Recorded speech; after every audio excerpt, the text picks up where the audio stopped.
ವಲೆಮಾದಿಗ ಜಾತಿ ಇಡೀ ದೇಶಾದ್ಯಂತ ಇದೆ. ವಲೆಮಾದಿಗರು ಅಸ್ಪೃಶ್ಯರು. ವಲೆಮಾದಿಗರು ಅಸ್ಪೃಶ್ಯತೆಯ ಅನುಭವದಲ್ಲಿ ಸಮಾನ ದುಃಖಿಗಳು. ಆದರೆ ಮಾದಿಗ ಮತ್ತು ಮಾದಿಗ ಸಂಬಂಧಿತ ಜಾತಿಗಳಲ್ಲಿ ಅತ್ಯಂತ ಕಟ್ಟಕಡೆ ಇರುವಂಥ ಸಮಾಜಗಳು ಇದ್ದಾವೆ.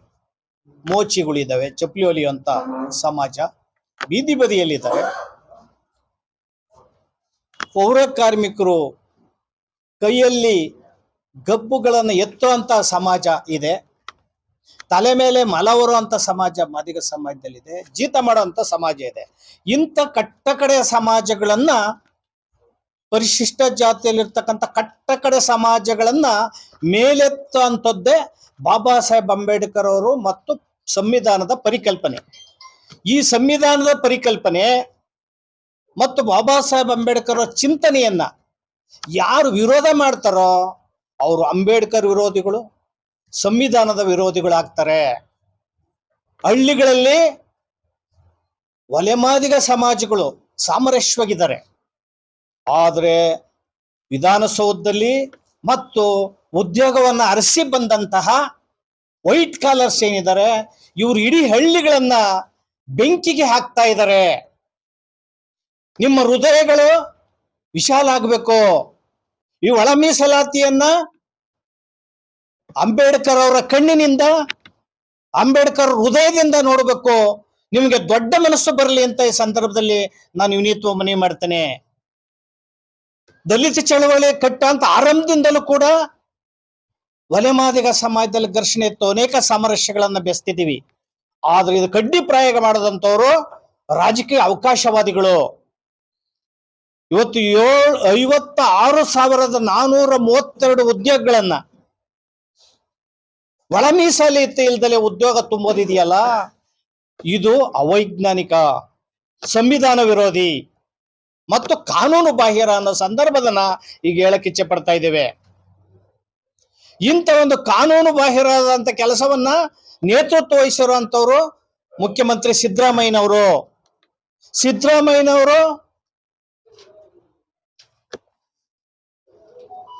ಅವರ ಕಳೆದ ಅವಧಿಯಲ್ಲಿ ಮುಖ್ಯಮಂತ್ರಿ ಆಗಿದ್ದಾಗಿಂದ ಹಿಡಿದು ಈಗ 23ರಿಂದ 25ರವರೆಗೆ ಒಳ ಮೀಸಲಾತಿ ವಿರೋಧಿಯಾಗಿ ಬಂದಿದ್ದಾರೆ ಸಿದ್ದರಾಮಯ್ಯನವರು.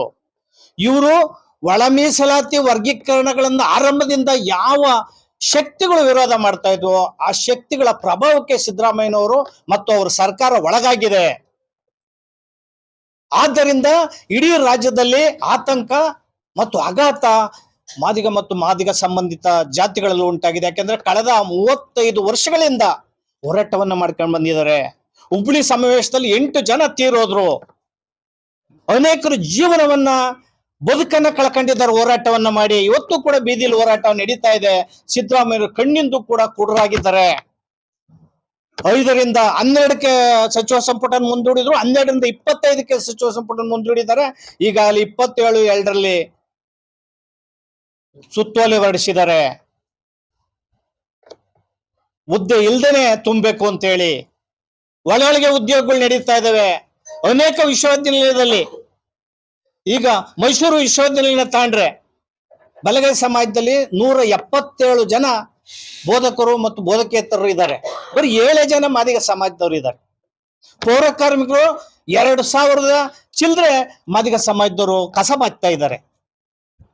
ಕಣ್ಣಿಲ್ವಾ ನಿಮ್ಗೆ? ಆದ್ದರಿಂದ ಸ್ವಾಮೀಜಿಗಳು, ಷಡಕ್ಷರ ಮುನಿ ಸ್ವಾಮೀಜಿಗಳು ಹರಿಹರ ಬಿ ಕೃಷ್ಣಪ್ಪನವರ ಸಮಾಧಿಯಿಂದ ಜಾಥಾ ಬರ್ತಾ ಇದ್ದಾರೆ, ಕಾಲ್ನಡಿಗೆ ಜಾಥಾ. ಅವ್ರಿಗೆ ನಾವು ಈ ಎಲ್ಲ ವೇದಿಕೆಯ ಮೂಲಕ ಒಕ್ಕೂಟದಿಂದ ನಾವು ಬೆಂಬಲಿಸ್ತೇವೆ. ಮತ್ತೆ ಅವ್ರ ವೇದಿಕೆ ಕೂಡ ನಾವು ಫ್ರೀಡಂ ಪಾರ್ಕ್ ಅಲ್ಲಿ ಸಜ್ಜು ಮಾಡ್ತೇವೆ. ಮತ್ತೆ ಈ ಧರಣಿಯನ್ನ ಮುಂದುವರಿಸ್ತೇವೆ. 27ನೇ ತಾರೀಕಿನ ಸಿದ್ದರಾಮಯ್ಯನವರು ಕ್ಯಾಬಿನೆಟ್ ಅನ್ನ ಮುಂದೂಡಿದರೆ ಇದು ಹುನ್ನಾರ, ಷಡ್ಯಂತ್ರ. ಇದರಲ್ಲಿ ಒಳ ಮೀಸಲಾತಿಯನ್ನ ಕಡಿತ ಮಾಡುವಂತ ಸಂಚಿದೆ. ಮತ್ತೆ ರೋಸ್ಟರ್ ಬಿಂದುವನ್ನ ನಾವು ಒಳ ಮೀಸಲಾತಿಗೆ ಒಳಪಡಿಸಲ್ಲ ಅನ್ನೋ ಸಂಚು ನಡೀತಾ ಇದೆ. ಮತ್ತೆ ಒಳ ಮೀಸಲಾತಿ ವರ್ಗೀಕರಣವನ್ನ ಸಬ್ ಕ್ಯಾಬಿನೆಟ್ ಮಾಡುವಂತಹ ಸಂಚಿದೆ ಅಥವಾ ಮುಂದೂಡುವಂತ ಸಂಚಿದೆ. ನೀವೇನಾದ್ರೂ ಕೂಡ 27ನೇ ತಾರೀಕು ನೀವು ಒಳ ಮೀಸಲಾತಿ ವರ್ಗೀಕರಣದ ಬಗ್ಗೆ ಸಿದ್ದರಾಮಯ್ಯವರು ಗಟ್ಟಿಯಾದಂತ ಗಂಭೀರವಾದಂತ ನಿಲುವನ್ನ ತಾಳದೆ ಹೋದ್ರೆ ಇಡೀ ರಾಜ್ಯ ಹತ್ಕೊಂಡು ಉರಿತದೆ. ಏನಾದ್ರೂ ಅಹಿತಕರ ಘಟನೆಗಳು ನಡೆದ್ರೆ ಸರ್ಕಾರವೇ ಹೊಣೆ ಆಗ್ತದೆ. ಸಿದ್ದರಾಮಯ್ಯರನ್ನು 17 ಬಜೆಟ್ ಮಂಡಿಸಿದ್ದೀನಿ, ಏನು ದೇವರಾಜ ಅರಸು ನಂತರ ನಾನು ಹೆಚ್ಚು ವರ್ಷಗಳ ಅವಧಿ ಮಾಡಿದ್ದೀನಿ ಅನ್ನೋದಕ್ಕೆಲ್ಲ ಕಪ್ಪು ಮಸಿ ಆಗ್ತದೆ, ಕಪ್ಪು ಇತಿಹಾಸ ಆಗ್ತದೆ. ಇವತ್ತು ಮರಣ ಶಾಸನವನ್ನ ಬರೆದಿದ್ದೀರಿ ನೀವು ಬಾಗಲಕೋಟೆ ಮತ್ತು ದಾವಣಗೆರೆ ಚುನಾವಣೆಯನ್ನ 27ನೇ ತಾರೀಕು ಮಾಡದ ಹೋದ್ರೆ ಹೆಂಗ್ ಗೆಲ್ತೀರಿ? ನಾವು ಚಾಲೆಂಜ್ ಮಾಡಿ ತೋರಿಸ್ತೇವೆ ನಿಮ್ಮನ್ನ. ಇಡೀ ರಾಜ್ಯದಲ್ಲಿ ಮಹಾನಗರ ಪಾಲಿಕೆಗಳು 2022 ಚುನಾವಣೆಯಲ್ಲಿ ನಿಮ್ಮನ್ನ ನೆಲ ಕಚ್ಚಿಸ್ತಾ ಹೋದ್ರೆ ನಾವು ವಿರಮಿಸಲ್ಲ ಅನ್ನೋ ಮಾತನ್ನ ಸಿದ್ದರಾಮಯ್ಯನವರಿಗೆ ಈ ಮೂಲಕ ನಾವು ಆ ಸರ್ಕಾರಕ್ಕೆ ಒತ್ತಾಯ ಮಾಡ್ತಾ ಇದ್ದೀವಿ. ಪಾಪ ಅಲೆಮಾರಿಗಳಲ್ಲಿ ಧಕ್ಕಲ ಸಮಾಜಗಳಿದಾವೆ, ದೊಂಬ ಸಮಾಜಗಳಿದೆ, ಕಾಡಲ್ಲಿ ವಾಸ ಮಾಡುವಂತ ಜನ ಇದೆ, ಟಾರ್ಪಲ್ಲಿ ಕೂಡ ಗತಿ ಇಲ್ಲ, ಅವರು ಭಿಕ್ಷೆ ಮಾಡಿ ತಿರ್ಕಂಡ್ ತಿಂತಾ ಇದ್ದಾರೆ. ಅಂಥವ್ರಿಗೂ ಕೂಡ 1% ನಾಗಮೋಹನ್ ದಾಸು ಮೀಸಲಾತಿ ಕೊಟ್ರೆ ರಾಜಕೀಯಕ್ಕೋಸ್ಕರ ನೀವು ರಾಜಕೀಯ ಮಾಡಿ 3ನೇ ಗುಂಪಲ್ಲಿ ಸೇರಿಸಿ ಅವ್ರ ಕಣ್ಣೀರ್ ಹಾಕ್ಸ್ತಾ ಇದ್ದೀರಾ. ಆಮೇಲೆ ಜೊತೆನಲ್ಲಿ ಅತ್ಯಂತ ಮುಖ್ಯವಾಗಿ ನಾನು ಇಲ್ಲಿ ಹೇಳೋದು, ಅವ್ರಿಗೆ 1% ಅನ್ನ ವಿಶೇಷವಾಗಿ ಕೊಡಬೇಕು ಅನ್ನೋದ್ರ ಜೊತೆಗೆ ಏನು ತಾಂತ್ರಿಕ ಅಡಚಣೆ ಇದೆ, ಕೋರ್ಟಲ್ ತಡೆಯಾಜ್ಞೆ ಇದೆ ಅಂತ ಸಿದ್ದರಾಮಯ್ಯನವರು ನೀವು ಇಷ್ಟು ದೊಡ್ಡ ಮನುಷ್ಯರಾಗಿ ಹೇಳ್ತಿರಲ್ಲ, ಯಾವ ಕೋರ್ಟಲ್ಲೂ ತಡೆಯಾಜ್ಞೆ ಇಲ್ಲ, ಯಾವ ತಾಂತ್ರಿಕ ಅಡಚಣೆನೂ ಇಲ್ಲ ಒಳ ಮೀಸಲಾತಿ ಜಾರಿ ಮಾಡೋದಕ್ಕೆ, ಯಾವ ಅಡ್ಡಿ ಆತಂಕ ಇಲ್ಲ. ಇರೋದು ಸಿದ್ದರಾಮಯ್ಯನವ್ರ ಸರ್ಕಾರದಲ್ಲಿ. ಅವ್ರ ಸರ್ಕಾರದಲ್ಲಿ ಅಡ್ಡಿ ಆತಂಕ ಇದೆ, ಅವ್ರು ನೀವು ಸರಿ ಮಾಡ್ಕೊಳ್ಳಿ. ಅವ್ರ ಪ್ರಭಾವಕ್ಕೆ ಯಾಕೆ ನೀವು ಮುಖ್ಯಮಂತ್ರಿಯಾಗಿ ಮುಂದುವರಿಯೋಕ್ಕೋಸ್ಕರ ಈ ಸಮಾಜನ ಯಾಕೆ ಹೊಡೆದಾಡಿಸ್ತಾ ಇದ್ದೀರಿ? ಈ ಸಮಾಜನ ಬೀದಿಗೆ ತಳ್ಳಿ ಯಾಕೆ ತಮಾಷೆ ನೋಡ್ತಾ ಇದ್ದೀರಿ? ಬೆಂಕಿ ಹಚ್ಚಿ ನೀವು ವಿಳಂಬ ಮಾಡಿದ್ದು ಗೊತ್ತು ನಮ್ಗೆ, ಯಾಕೆ ವಿಳಂಬ ಮಾಡಿದ್ರಿ ಅಂತೆ ಅಂದ್ರೆ ಬೋವಿ ಮತ್ತು ಲಮಾಣಿ ಕೊರ್ಮಕ್ಕೊರ್ಚ ಸಮಾಜ ನಮ್ಮ ಸಹೋದರರೇ, ನಾವೇನು ಅವ್ರಿಗೆ ಕೊಡಬೇಡಿ ಅಂತ ಎಲ್ಲೂ ಹೇಳಿಲ್ಲ. ನಿಮ್ಗೆ 4% ಕೊಡಿ ಅಂತ ಕೊಡುವಾಗ ನಾವು ಬೇಡ ಅಂತ ಎಲ್ಲೂ ಹೇಳಿಲ್ಲ. ಅವರು ಈಗ ದೊಡ್ಡ ಸಮಾವೇಶ ಮಾಡ್ತೀವಿ ಅಂತ ಹೊರಟಿದ್ದಾರೆ. ಮತ್ತೆ ವಲಯ ಮತ್ತು ಸಂಬಂಧಿತ ಕೆಲವರು ಅವರು ನಾವು ಜನ ಸೇರಿಸ್ತೀವಿ ಫ್ರೀಡಂ ಪಾರ್ಕ್ ಅಲ್ಲಿ ಅಂತ ಹೋಗಿದ್ದಾರೆ. ಇದನ್ನ ಸಿದ್ದರಾಮಯ್ಯನವರು ಅವ್ರ ವಾಯ್ಸ್ ಅನ್ನ ಗಟ್ಟಿ ಮಾಡೋದಕ್ಕೆ, ಪ್ರೆಸರ್ ಹೋಲ್ಡ್ ಮಾಡೋದಕ್ಕೆ, ವಿವಾದ ಗಟ್ಟಿ ಮಾಡಕ್ಕೋಸ್ಕರ ನೀವು 27ಕ್ಕೆ ಮುಂದೂಡಿ ಟೈಮ್ ತಗೊಂಡಿದ್ದೀರಾ. ಇದೇ ತರ ಡಿಲೇ ಟ್ಯಾಕ್ಟಿಕ್ಸ್ ಮಾಡಿ ಸಿದ್ದರಾಮಯ್ಯನವರು ಇಡೀ ಇವರು ಬಾಯಿಗೆ ಮಣ್ಣಾಕಂತ ಕೆಲಸ ಮಾಡಿದಿರಿ. ಇಂತಹ ಕೆಲಸಗಳನ್ನ ನೀವು ಮಾಡಬೇಡಿ. ನಾವು 25ನೇ ತಾರೀಕು 25/3/2026 ಈ ಎಲ್ಲಾ ಸರ್ಕಾರದ ವಿದ್ಯಮಾನಗಳನ್ನ ಖಂಡಿಸಿ ವಿರೋಧಿಸಿ ರಾಜ್ಯದ 31 ಜಿಲ್ಲೆಗಳಲ್ಲೂ ಕೂಡ ಉಗ್ರ ಪ್ರತಿಭಟನೆಗಳನ್ನ ನಾವು ಎಲ್ಲಾ ಸಂಘಟನೆಗಳು 50 ಸಂಘಟನೆಗಳು, ಮಾದಿಗ ಸಂಬಂಧಿತ ಸಂಘಟನೆಗಳು 50 ಸಂಘಟನೆಗಳು ಸೇರಿ ಮಾದಿಗ ಸಂಘಟನೆಗಳ ಒಕ್ಕೂಟದ ವತಿಯಿಂದ ರಾಜ್ಯದ 31 ಜಿಲ್ಲೆಗಳಲ್ಲೂ ಜಿಲ್ಲಾಧಿಕಾರಿಗಳ ಕಚೇರಿಗೆ ಬೃಹತ್ ಪ್ರತಿಭಟನೆಯನ್ನ ಮಾಡೋದ್ರ ಮೂಲಕ ಜಿಲ್ಲಾಧಿಕಾರಿಗಳಿಗೆ ಮನವಿಯನ್ನ ಸಲ್ಲಿಸಿ ಜಿಲ್ಲಾಧಿಕಾರಿಗಳ ಮೂಲಕ ಮುಖ್ಯಮಂತ್ರಿ, ರಾಜ್ಯಪಾಲರು, ರಾಷ್ಟ್ರಪತಿ, ಪ್ರಧಾನಮಂತ್ರಿಗೆ ರವಾನಿಸ್ತಾ ಇದ್ದೇವೆ. ಜೊತೆಗೆ ಬೆಂಗಳೂರಿನಲ್ಲಿ ಇದೇ ಮೌರ್ಯ ಸರ್ಕಲ್ ನಿಂದ ಗಾಂಧಿ ಪ್ರತಿಮೆಯ ಗಾಂಧಿನಗರದ ಮೌರ್ಯ ಸರ್ಕಲ್ ನಿಂದ ಮುಖ್ಯಮಂತ್ರಿಗಳ ಮನೆಗೆ ಬೃಹತ್ ರ್ಯಾಲಿ ಕಾರ್ಯಕ್ರಮನ ನಾವು ಮಾಡ್ತಾ ಇದ್ದೇವೆ. ಪೊಲೀಸ್ನವರು ಇದನ್ನ ನಿಲ್ಲಿಸ್ಬೇಕು ಅಂತೇಳಿ, ಸರ್ಕಾರ ಇದನ್ನ ಹತ್ತಿಕ್ಬೇಕು ಅಂತೇಳಿ ಬಹಳ ಪ್ರಯತ್ನ ಮಾಡ್ತಾ ಇದ್ದೇವೆ. ಅಂತ ಪ್ರಯತ್ನಗಳೇನಾದ್ರು ನಡೆದ್ರೆ ಅವತ್ತೇ ನಿಮ್ ಸರ್ಕಾರ ಬಿದ್ದೋಗ್ತದೆ ಅನ್ನೋ ಮಾತನ್ನ ನಾನು ಹೇಳ್ತಾ ಇದ್ದೇನೆ. ಆದ್ದರಿಂದ ಮುಖ್ಯಮಂತ್ರಿ ಮನೆಗೆ 25ನೇ ತಾರೀಕು ಬೆಂಗಳೂರಲ್ಲಿ ಮುಖ್ಯ ಆಗಂತ ಕಾರ್ಯಕ್ರಮನ, ಬೃಹತ್ ರ್ಯಾಲಿ ಕಾರ್ಯಕ್ರಮನ ಮೌರ್ಯ ಸರ್ಕಲ್ ಇಂದ ಮಾಡ್ತಾ ಇದ್ದೇವೆ. ಎಲ್ಲ ಮಾದಿಗ ಸಂಬಂಧಿತ ಸಂಘಟನೆಗಳು, ಸಮಚಿಂತಕ, ಸಮಾನ ಮನಸ್ಕರು ಮತ್ತೆ ಅವತ್ತಿಂದ ಚಳುವಳಿ ಮಾಡಿದಂತ ಯುವಕರುಗಳು ನೀವೆಲ್ಲಾನು ಬಂದು ಭಾಗವಹಿಸಬೇಕು ಅಂತ ಅತ್ಯಂತ ವಿನೀತ ಮನವಿ ಮಾಡ್ತಾ ಇದ್ದೀನಿ. ಇಲ್ಲ ಅಂದ್ರೆ ನಿಮ್ಗೆ ಉದ್ಯೋಗಗಳು ಖಂಡಿತ ಸಿಗಲ್ಲ. 2 ಲಕ್ಷ ಉದ್ಯೋಗಗಳನ್ನ ನಿಮ್ಗೆ ಯಾಮಾರಿಸ್ಬಿಡ್ತಾರೆ. ನೀವು ಅದೇ ಕೆಲಸಗಳಲ್ಲಿ ಶಾಶ್ವತಗೊಳಿಸೋದಕ್ಕೆ, ನಿಮ್ಮ ಕೆಲಸಗಳಲ್ಲಿ ನಿಮ್ಮನ್ನ ಅಲ್ಲೇ ಅಂಟಿಸೋದಕ್ಕೆ ಸಂಚು ನಡೀತಾ ಇದೆ. ಇದಕ್ಕೋಸ್ಕರ ನೀವು ಎಚ್ಚೆತ್ಕೋಬೇಕು, ನಮ್ಮ ಹೊತ್ತಿಗೆ ಸೇರಿಸ್ಬೇಕು.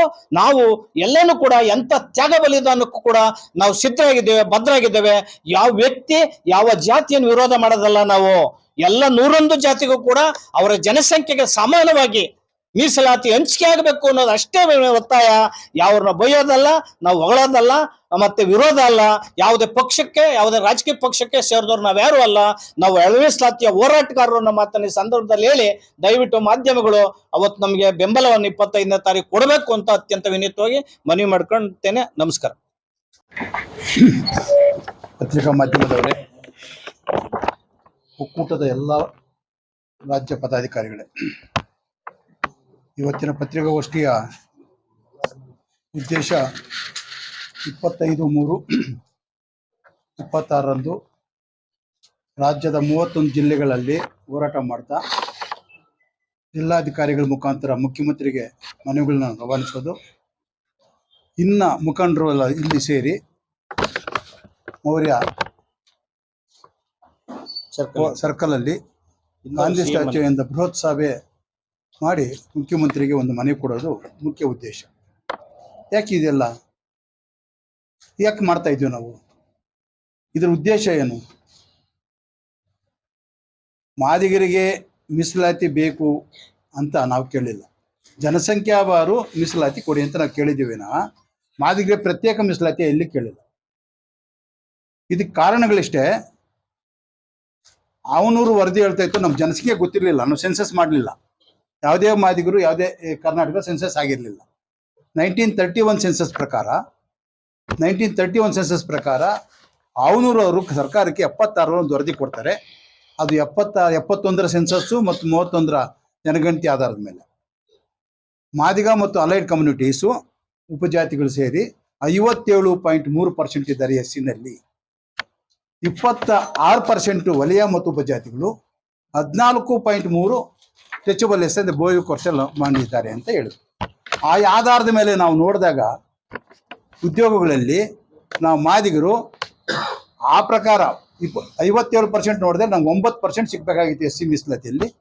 ನಾವೆಲ್ಲ ಕಡೆ ಸೆನ್ಸಸ್ ಮಾಡಿದ್ರೆ 1-1.5% ಮಾತ್ರ ಮಾದಿಗರು ಉದ್ಯೋಗದಲ್ಲಿದ್ದಾರೆ 76ರಿಂದ 76ಗೆ. ಆವಾಗ ನಾವು ಸರ್ಕಾರಕ್ಕೆ ಒಂದು ಮನವಿ ಕೊಟ್ವಿ, ಈ ರೀತಿ ನೀವು ವರದಿಯನ್ನು ತಗೊಂಡಿದ್ದೀರಾ, ಈ ಆಧಾರದ ಮೇಲೆ ನಮ್ಗೆ 9% ಕೊಡಬೇಕಂತ ಹೋರಾಟ ಪ್ರಾರಂಭ. ಆವಾಗ ಅಲ್ಲೆಲ್ಲೆಲ್ಲೆಲ್ಲೆಲ್ಲಿ ಸಂಘಟನೆಗಳು ಮಾಡ್ತಾ ಇದ್ವು ಅಂದರು. ಅಲ್ಲಿಗೂ ನಾನು ಕಿವಿ ಕೊಡಲಿಲ್ಲ ಅವರು. ಆದರೆ ನಾವು ಮಾದಿಗ ಆಂಧ್ರದಲ್ಲಿ ಆದಮೇಲೆ ದಂಡೋರದಿಂದ ಎಫೆಕ್ಟಿಂದ ನಾವು ಕರ್ನಾಟಕದಲ್ಲಿ 97ರಲ್ಲಿ ಮಾದಿಗ ದಂಡೋರ ಅಂತ ಕಟ್ಕೊಂಡು ಇಡೀ ರಾಜ್ಯದಲ್ಲಿ ಅವರಿಗೆ ಅವೇರ್ನೆಸ್ ಕೊಟ್ಟು, ಇಲ್ಲಿ ಕಾರಣ ಇಷ್ಟೇನೆ, ಅದನ್ನು ಅವೈಜ್ಞಾನಿಕ ಅಂತ ಹೇಳ್ಬಿಟ್ಟು ಒಂದು ವರ್ಗ ಹೇಳಿತು. ಯಾಕೆ ವರ್ಗ ಹೇಳಿದೆ ಅಂದರೆ, ಅದು ಅವೈಜ್ಞಾನಿಕ ವರದಿ ಅಂತ ಒಂದು ವರ್ಗ ಹೇಳಿದ್ಮೇಲೆ ನಾವೇನು ಹೇಳಿದ್ವಿ ಅಂದರೆ, ಅವನೂರು ವರದಿ ಅವೈಜ್ಞಾನಿಕವಾಗಿದ್ದರೆ ಅದು ರದ್ದು ಮಾಡಿ, ಇಲ್ಲ ಅದ್ರ ಪ್ರಕಾರ ಸರ್ಕಾರಕ್ಕೆ ನಮ್ಮ ಮೀಸಲಾತಿನ ಕೊಡಿ ಅಂತ. ಅದಕ್ಕೆ ವಿರುದ್ಧವಾಗಿ ನಾವು ಹೋರಾಟ ಹೊರಟಾಗ ಕಮಿಷನ್ ಹಾಕಿದ್ರು. ಕಮಿಷನ್ಗಳು ಎಲ್ಲ ಕಮಿಷನ್ಗೆ ವರದಿಗಳು ಬಂದಿದೆ. ಎಲ್ಲ ಕಮಿಷನ್ಗಳು ಮಾದಿಗ ಸಂಖ್ಯೆ ಜಾಸ್ತಿ ಇದೆ ಅಂತ ಗೊತ್ತಾಗಿದೆ. ಆದ್ರೂ ಸಹ ಆಳುವ ಸರ್ಕಾರಗಳು ಮಾದಿಗರ ಮೇಲೆ ಕರುಣೆ ಇಲ್ದೇನೆ ಅಥವಾ ಪಕ್ಷಪಾತ ತೋರಿಸಿ ಅಥವಾ ಯಾವುದೋ ಒತ್ತಡದ ಮೇಲೆ ವರ್ಗೀಕರಣ ಮಾಡ್ದೇನೆ ಅದನ್ನ ಮುಂದೂಡ್ತಾ ಬಂತು. 9 ಶೆಡ್ಯೂಲು, 341 ಶೆಡ್ಯೂಲು ಸರ್ಕಾರ ಮಾಡಬೇಕು, ಕೇಂದ್ರ ಸರ್ಕಾರ ಮಾಡಬೇಕಂತ ಎಲ್ಲ ನಮಗೆ ಅಧಿಕಾರಿಗಳಿಗಾಗಲಿ ರಾಜಕಾರಣಿಗಳಿಗಾಗಲಿ ಹೋರಾಟಗಾರರಿಗೆ ನಮ್ಮ ಮಂಕುಬೂದಿ ಎರಿಸ್ತಾ ಬಂದರು. ದಯಾದಾಗ ನಮ್ಮ ಸುಪ್ರೀಂ ಕೋರ್ಟ್ಗೆ ಹೋಗಿ ನಾವು ಸುಮಾರು 2 ಕೋಟಿ ರೂಪಾಯಿ ಖರ್ಚು ಮಾಡಿ ಲಾಯರ್ಗಳನ್ನ ಮಡಗಿ ಅಲ್ಲಿಂದ ಆದೇಶ ಬಂದ ಮೇಲೆ ಎಲ್ಲ ರಾಜ್ಯ ಸರ್ಕಾರಗಳಿಗೆ ಇರೋ ಸವಲತ್ತುಗಳನ್ನು ಹಂಚಿಕೊಡುವ ಅಧಿಕಾರ ನಿಮಗಿದೆ ಹಂಚಿ ಅಂತ ಹೇಳಿದಾಗ 1/8/24ರಲ್ಲಿ ಬೇರೆ ಸರ್ಕಾರಗಳೆಲ್ಲ ಇಂಪ್ಲಿಮೆಂಟ್ ಮಾಡಿದ್ರೆ ನಮ್ಮ ಸರ್ಕಾರಗಳು ಏನು ಮಾಡ್ತಾ ಅಂದ್ರೆ ಒಂದು ಕಮಿಷನ್ ಹಾಕಿದ್ರು. ಆ ಕಮಿಷನ್ ಸಹ ಇಂಪಿರಿಕಲ್ ಡಾಟಾ ಬೇಕಂತ ಹೇಳಿದ್ರು. ಇಂಪಿರಿಕಲ್ ಡಾಟಾನೂ ಬಂತು. ಇಂಪಿರಿಕಲ್ ಡಾಟಾ ಬಂದ ಮೇಲೆ ಗವರ್ನರ್ ಸೈನ್ ಆಗ್ಬೇಕಂತ ಹೇಳಿದ್ರು. ಗವರ್ನರ್ ಸೈನು ಆಯ್ತು. ಸೈನ್ ಆಗೋವರೆಗೂ ಸುಮ್ಗಿದ್ರು. ಸೈನ್ ಆದ ನಂತರ ಅದು ಹಾಗೆ ಹೀಗೆ ಅದು 6% ಕೊಡೋಕ್ಕಾಗಲ್ಲ ಅಂತ ಪುನಃ ಇಲ್ಲಿ ಒಳಗಡೆ ಇರತಕ್ಕಂಥ ಎಲ್ಲ ಜಾತಿಯವರನ್ನು ಸಹ ಮುಖ್ಯಮಂತ್ರಿ ಮೇಲೆ ಒತ್ತಡ ತಂದು ಅದಕ್ಕೆ ಮಂತ್ರಿಗಳೆಲ್ಲ ಕೈ ಜೋಡಿಸಿ ಅವ್ರ ಸಮಾಜ ನಮಗೆ ಇನ್ನ ರದ್ದು ಮಾಡ್ತಾ ಬಂದಿದ್ದಾರೆ, ಡಿಲೇ ಮಾಡ್ತಾ ಬಂದಿದ್ದಾರೆ. 5ನೇ ತಾರೀಕು ಕ್ಯಾಬಿನೆಟಲ್ಲಿ ಆಗಬೇಕಾಗಿತ್ತು, 12ನೇ ತಾರೀಕು ಈ ಮಂತ್ ಕ್ಯಾಬಿನೆಟಲ್ಲಿ ಆಗಬೇಕಾಗಿತ್ತು. 12ರಲ್ಲಿ ಗ್ಯಾರಂಟಿ ಆಗ್ತೈತೆ ಅಂದ್ರೆ 12ನ ಮುಂದುವರಿಸಿ 27ಕ್ಕೆ ಹೋಗಿದೆ. 27 ಸಹ ಮುಂದುವರಿಸ ಎಷ್ಟು ವರ್ಷಗಳು ಮುಂದೂಡ್ತಾ ಹೋಗ್ತಾರೆ. ಇವು ನಾವೇನೋ ವಯಸ್ಸಾಗಿರೋರು ಸಮಾಜಕ್ಕೆ ಜ್ಞಾನ ಕೊಟ್ಟು ವರ್ಗೀಕರಣ ಬಗ್ಗೆ ಎಲ್ಲ ಹೇಳ್ತಾ ಬಂದಿದ್ದೀವಿ. ಯುವ ಪೀಳಿಗೆ ಸುಮಾರು 15-20 ವರ್ಷಗಳಿಂದ ಉದ್ಯೋಗ ಇಲ್ಲದೇನೆ ನಿರುದ್ಯೋಗ ಇರ್ತಕ್ಕಂಥವ್ರು ಮನನೊಂದಿದ್ದಾರೆ. ಈ ವರ್ಗೀಕರಣ ಆಗದೆ ಹೋದ್ರೆ 27ರ ನಂತರ ಈ ಹೋರಾಟ ಯಾವ ರೂಪ ತಾಳುತ್ತಾ ನಮಗೂ ಗೊತ್ತಿಲ್ಲ. ನಮ್ಮ ಮಾತು ಕೇಳೋದಿಲ್ಲ ಯುವಕರು. ಅದರಿಂದ ಯಾವ ರೂಪ ತಾಳುತ್ತೋ ಅದಕ್ಕೆಲ್ಲ ಸರ್ಕಾರ ಹೊಣೆ ಆಗುತ್ತೆ. ದಯವಿಟ್ಟು ಸಿದ್ದರಾಮಯ್ಯವರು ಪಕ್ಷಪಾತ ಮಾಡ್ದೇನೆ ಇರೋದನ್ನ ಏನಿದೆಯೋ ನಿಖರವಾಗಿ ವರ್ಗೀಕರಣ ಮಾಡಿದ್ರೆ ಸರ್ಕಾರಕ್ಕೂ ಸಿದ್ದರಾಮಯ್ಯ ಅವರು ಫೋಟೋ ಇಟ್ಕೊಂಡು ನಾವೆಲ್ಲ ಪೂಜೆ ಮಾಡ್ತೀವಿ. ಇಲ್ದೇ ಹೋದ್ರೆ ಸರ್ಕಾರದ ಸಮಾಜದ ವಿರೋಧಿ ಅಂತ ಹೇಳ್ಬಿಟ್ಟು ಒಂದು ಪಟ್ಟ ಕಟ್ಕೊಂಡು ಅವರು ಇರೋವರೆಗೂ ಸಹ ಅಥವಾ ನಂತರನೂ ಸಹ ಈ ವಿರೋಧ ಪಟ್ಟ ಬರುತ್ತೆ. ಇದಕ್ಕೆ ಅವಕಾಶ ನೀವು ತಗೊಂಬೇಡ್ರಿ. ಸಮಾಜಕ್ಕೂ ನಾವು ಇಷ್ಟು ವರ್ಷಗಳಲ್ಲಿ ಶಾಂತಿ ರೀತಿಯಿಂದ ನಾವು ಒಂದು ಸರ್ಕಾರಕ್ಕೆ ₹1 ನಷ್ಟ ಮಾಡ್ದೇನೆ, ಯಾವುದೇ ಸಮಾಜವನ್ನು ದೂಷಣೆ ಮಾಡ್ದೇನೆ ನಾವು ಎಲ್ಲಾ ಸಮಾಜಗಳಿಗೆ ವರ್ಗೀಕರಣ ಮಾಡಿ ಅಂತ ಹೇಳ್ಕೊಂಡ್ ಬಂದಿದ್ದೀವಿ. ಇದು ಬ್ರೇಕ್ ಅಂತ ಮುರಿಯುತ್ತೆ. ನಾವು ಅಶಾಂತಿಗೆ ಹೊರಟಾಗ ನಮ್ಮ ಮೇಲೆ ಕಪ್ಪು ಚುಕ್ಕೆ ಬರುತ್ತೆ. ಈ ಕಪ್ಪು ಚುಕ್ಕೆ ಬರೋದಕ್ಕೆ ಅವಕಾಶ ಮಾಡಿಕೊಡ್ಬಾರ್ದು ಅಂತ ಹೇಳ್ಬಿಟ್ಟು ಸರ್ಕಾರನ ಒತ್ತಾಯ ಮಾಡ್ತಾ, ಏನು 25ನೇ ತಾರೀಕು ಬೃಹತ್ ರ್ಯಾಲಿ ಇದೆ, ಅದರ ನಂತರ 27ರ ನಂತರ ಆಗದೆ ಹೋದ್ರೆ ಇದಕ್ಕೆ ಕಾರ್ಯರೂಪ ಬದಲಾವಣೆ ಆಗುತ್ತೆ. ಇದಕ್ಕೆ ಅವಕಾಶ ಕೊಡಬೇಡಿ ಅಂತ ಹೇಳ್ತಾ ಈ ಪತ್ರಿಕಾಗೋಷ್ಠಿ ಮುಖಾಂತರ ನಿಮ್ಗೆ ಮಾಹಿತಿಯನ್ನು ಕೊಡ್ತಾ ಇದ್ದೀವಿ. ನಮ್ಮ ಹೆಸರು ಬಿ.ಆರ್. ಮುನ್ರಾಜು, ರಾಷ್ಟ್ರೀಯ ಅಧ್ಯಕ್ಷರು ಜೈ ಭೀಮ್ ಅಖಿಲ ಭಾರತ ದಲಿತ ಸಮಿತಿ. ಏನು ಇವತ್ತು ನಮ್ಮ ಹಿರಿಯ ನಾಯಕರುಗಳಾದಂಥ ಮೂರ್ತಿಯಣ್ಣವರು, ಶಂಕರಪ್ಪನವರು, ಮತ್ತು ಭೀಮರಾಜ್ ಅವರು, ಸಿದ್ದರಾಜಣ್ಣವರು ಮತ್ತು ಎಲ್ಲರೂ ಮಾದಿಗಳ ಸಂಘಟನೆ ಒಕ್ಕೂಟದಿಂದ ಇವತ್ತು ಬೃಹತ್ ಒಂದು ಪತ್ರಿಕಾಗೋಷ್ಠಿಯನ್ನು ಕರೆದಿದ್ದಾರೆ. ಪತ್ರಿಕಾಗೋಷ್ಠಿ ಕರೆದಿರೋ ಉದ್ದೇಶ ಏನಂದರೆ, ನಮ್ಮ ಹಕ್ಕು ನಮಗೆ ಜಾರಿ ಮಾಡಿ. ನಾವು ಸರ್ಕಾರನ ಒತ್ತಾಯ ಮಾಡ್ತಾರೆ, ಇದೇ ವಿಚಾರನ ಬೇರೆ ಏನು ಕೇಳ್ತಾ ಇಲ್ಲ. ಇವತ್ತು 7 ಜನ ನ್ಯಾಯಾಧೀಶರು ಜಡ್ಜ್ಮೆಂಟ್ ತಮಗೆ ಕೊಟ್ಟಿದ್ದಾರೆ. ಆಮೇಲೆ 5ರಿಂದ 6 ಆಯೋಗಗಳನ್ನು ರಚನೆ ಮಾಡಿದ್ದೀರಾ. ಎಲ್ಲ ಆಯೋಗಗಳನ್ನು ರಚನೆ ಮಾಡಿ ಸರ್ಕಾರನೇ. ಆಮೇಲೆ ಯಾವುದೇ ಒಂದು ಜಸ್ಟಿಸ್ ಒಂದು ಆಯೋಗದ ಅಧ್ಯಕ್ಷರಾದ್ಮೇಲೆ ಸರ್ಕಾರ ಅವರಿಗೆ ಗೌರವವನ್ನು ಸಲ್ಲಿಸಬೇಕು. ಯಾಕಂದ್ರೆ ಅವ್ರು ಕೊಟ್ಟಂತರ ಒಂದು ಜಡ್ಜ್ಮೆಂಟನ್ನು ನೀವು ತಿರಸ್ಕಾರ ಮಾಡ್ತೀರಂದ್ರೆ ನಮಗೆ ಬಹಳ ಅನ್ಯಾಯ ಆಗ್ತಾ ಇದೆ. ದಯವಿಟ್ಟು ಅದು ಮಾಡಕ್ಕೆ ಹೋಗ್ರಿ ಮಾನ್ಯ ಮುಖ್ಯಮಂತ್ರಿಗಳೇ. ಇವತ್ತು ಮುಖ್ಯಮಂತ್ರಿಗಳು ಒಂದು ಹೊಸ ಪದವಿನ ಕೊಡ್ಬೇಕು ನಾವು. ಯಾಕಂದ್ರೆ ನಮ್ಮ ಒಂದು ಮಾದಿಗರ ಮತ್ತು ದಲಿತರ ಒಂದು ಮೀಸಲಾತಿಯ ವಿರೋಧಿಗಳ ಪಿತಾಮಹ ಅಂತ ಮುಖ್ಯಮಂತ್ರಿಗಳು ನಾವು ಹೇಳಬೇಕಾಗುತ್ತೆ. ಯಾಕಂದ್ರೆ ವಿರೋಧತನ ಮಾಡ್ಕೊಂಡು ಹೋಗಿ ನೀವು ಬರ್ತಾ ಇದ್ದೀರಾ. ದಯವಿಟ್ಟು ಅದನ್ನು ಮಾಡಕ್ಕೆ ಹೋಗ್ಬೇಡ್ರಿ. ಇವತ್ತನ್ನು ಮೊನ್ನೆ 12ನೇ ತಾರೀಕು ನಡೆದಂಥ ಒಂದು ಸಮಾವೇಶನ ನೋಡಿ ನಮ್ಮ ಒಂದು ಬಳಗಲ್ಲಿ ಹೋಗಿ ಬಂದರೂ ಸಹ ಅದನ್ನೂ ತಿರಸ್ಕರಿಸ ಮಾಡಿದ್ದೀರಾ. ಲಿಖಿತವಾಗಿ ಒಂದು ಹೇಳಿಕೆ ಕೊಡ್ತಾ ಇಲ್ಲ ತಾವು. ಅವೆಲ್ಲ ಮಾಡಬೇಕು.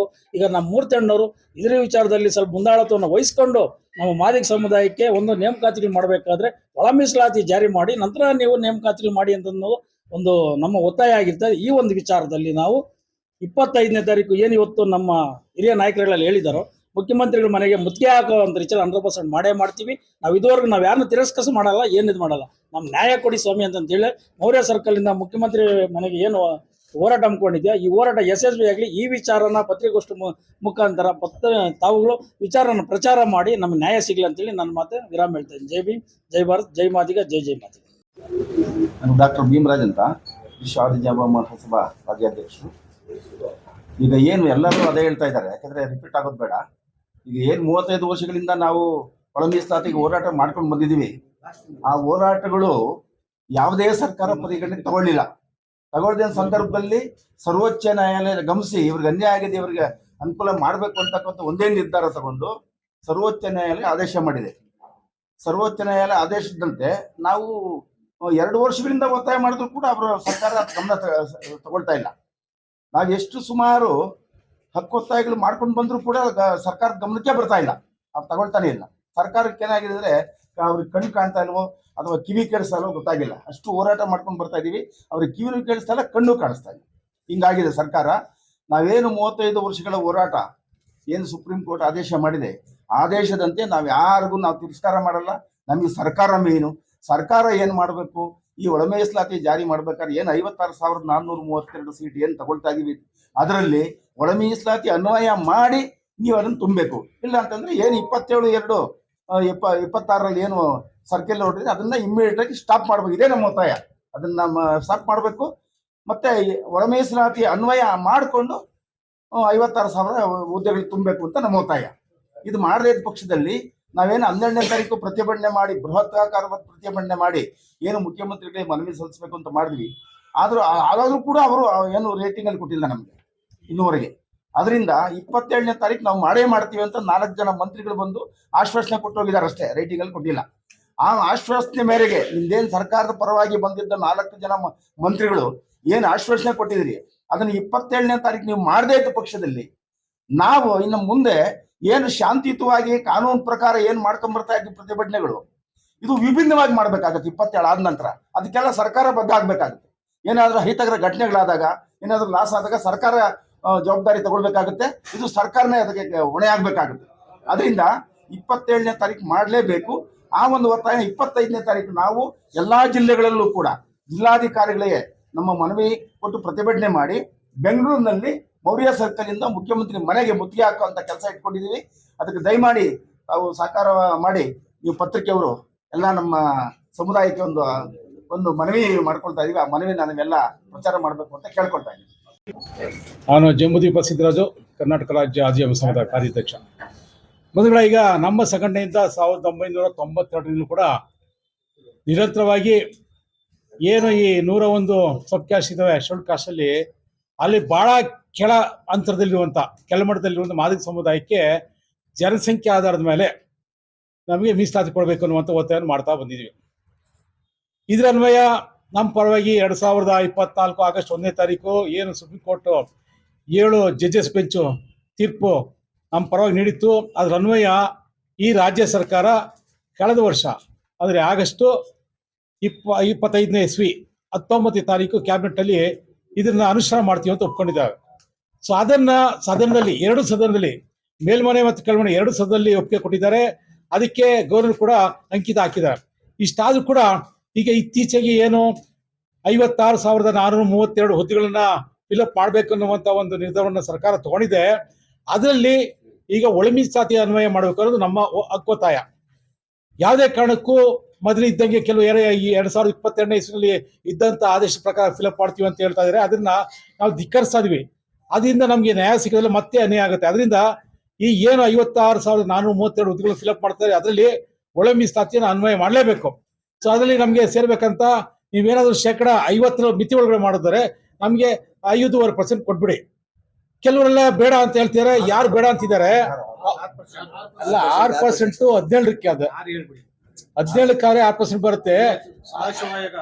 6% ಬದಿಗೊತ್ತಿ ಮಾದಿಗರಿಗೆ ಪ್ರತ್ಯೇಕವಾಗಿ 6% ಬಿಟ್ಟು ಮಿಕ್ಕಿದ್ ನೀವು ತಗೊಳ್ಳಿ. ಮಿಕ್ಕಿದ ಉಳಿದಂತೆ ಯಾರು ನಮ್ಮ ಬಲಗಿ ಇರ್ಬೋದು ಅಥವಾ ಕೊಲಂಬೋ ಸಮಾಜ ಇರ್ಬೋದು, ಅವ್ರು ಯಾರಾದ್ರು ನಮಗೆ ಇದು ಬೇಡ, ಇದು ಅವೈಜ್ಞಾನಿಕ ಅನ್ನೋದಾದ್ರೆ ನಮಗೆ ಮಾದಿಗರು ನೀವು 6% ಕೊಟ್ಬಿಡಿ, ಮಿಕ್ಕಿದ್ ನೀವು ಉಳಿಸ್ಕೊಂಡು ಅದನ್ನೆಲ್ಲ ನೀವು ಅದರಲ್ಲಿ ಹಂಚ್ಕೊಳ್ಳಿ ಅನ್ನುವಂಥ ಒಂದು ಅಭಿಪ್ರಾಯ. ಮತ್ತೆ ಎರಡನೇದು ಅಂತ ಹೇಳಿದ್ರೆ, ಈ ವಿಚಾರದಲ್ಲಿ ನಾವು ಇದೇ ತಿಂಗಳ 25ನೇ ತಾರೀಕು ಇಡೀ ರಾಜ್ಯದ ಎಲ್ಲ 31 ಜಿಲ್ಲೆಗಳಿಂದ ನಾವು ರ್ಯಾಲಿ ಮಾಡ್ತಾ ಎಲ್ಲ ಜಿಲ್ಲಾಧಿಕಾರಿಗಳ ಕಚೇರಿ ಮುಂದೆ ಹೋಗಿ ನಾವು ಮನವಿ ಪತ್ರವನ್ನು ಕೊಡ್ತೀವಿ. ಹಾಗೆ ಇಲ್ಲೂ ಕೂಡ ಇಲ್ಲಿ ಏನು ಮೌರ್ಯ ಸರ್ಕಲ್ ಇಂದ ವಿಧಾನಸೌಧ ಹೋಗಿ ಮತ್ತೆ ಮುಖ್ಯಮಂತ್ರಿಗಳು ಕೂಡ ಮನವಿ ಕೊಟ್ಟು ಮುಖ್ಯಮಂತ್ರಿ ಮನೆಗೂ ಕೂಡ ಮುತ್ತಿಗೆ ಹಾಕಿ ನಾವು ಈ ಮನವಿಯನ್ನ ಸಲ್ಲಿಸಿ ಈ ಒಂದು ಹಕ್ಕನ್ನು ಮಾಡ್ತೀವಿ.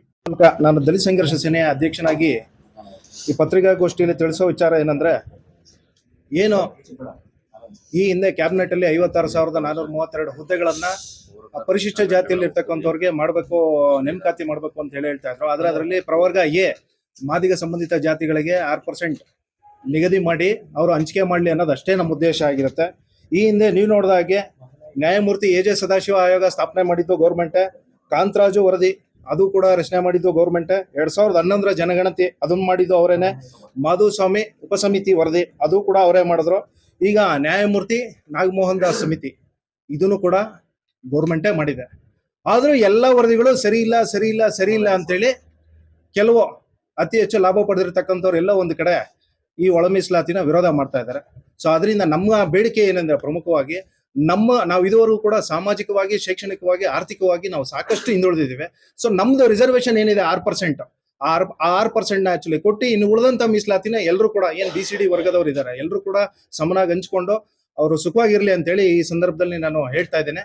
ನಾವು ಬೇರೆ ಯಾವ ವಿಚಾರನೂ ಇಲ್ಲ ಇಲ್ಲಿ. ನಮಗೆ ಒಳ ಮೀಸಲಾತಿ ತುಂಬಾ ಅವಶ್ಯಕತೆ ಇದೆ. ಇದಕ್ಕೋಸ್ಕರ ಕಳೆದ 35 ವರ್ಷಗಳಿಂದ ನಿರಂತರವಾಗಿ ರಾಜ್ಯದಲ್ಲಿ ಅನೇಕ ಹೋರಾಟಗಳಾಗ್ತಾ ಬಂದಿದೆ.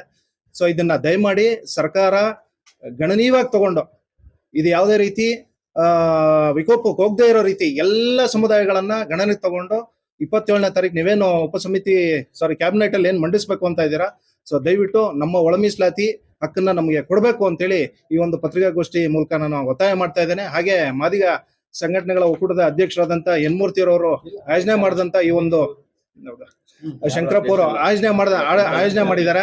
ಸೊ ಅವ್ರು ತಗೊಳ್ಳುವಂತ ಸಂಪೂರ್ಣ ನಿಲುವುಗಳನ್ನ ನಾವು ಸಂಪೂರ್ಣವಾಗಿ ಬೆಂಬಲಿಸ್ತೀವಿ ಅಂತೇಳಿ ಈ ಪತ್ರಿಕಾ ಮಾಧ್ಯಮದ ಮೂಲಕ ನಾನು ತಿಳಿಪಡಿಸ್ತಾ ಇದ್ದೀನಿ. ಮಹಾನಾಯಕ ಡಾಕ್ಟರ್ ಬಿ ಆರ್ ಅಂಬೇಡ್ಕರ್ ಅಧ್ಯಕ್ಷರು. ಇವತ್ತು ನಾವೇನು ಸುಮಾರು ವರ್ಷಗಳಿಂದ ಸತತವಾಗಿ ಹೋರಾಟ ಮಾಡ್ಕೊಂಡು ಬರ್ತಾ ಇದ್ವಿ ಮಾದಿಗ ಸಂಘಟನೆಗಳು ಮೀಸಲಾತಿ ವಿಚಾರದಲ್ಲಿ.